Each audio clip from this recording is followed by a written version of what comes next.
ఉగాది నాడు డబ్బు అప్పు ఇస్తే తిరిగి రాదు. ఉగాది నాడు ఎవరితో కూడా వాదించకూడదు. అలా వాదిస్తే సంవత్సరం అంతా వాదిస్తూనే ఉంటారు. ఏడవకూడదు, ఏడిపించకూడదు.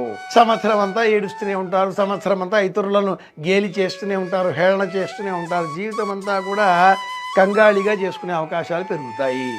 ఒక్క వస్త్రమైన నూతన వస్త్రం ధరించాలి. కట్టి విడిచిన పాత దుస్తులను ఉగాది నాడు ధరించకూడదు. ఇది ముఖ్యం. ఖచ్చితంగా ఉగాది నాడు తలంటుకోవాలి.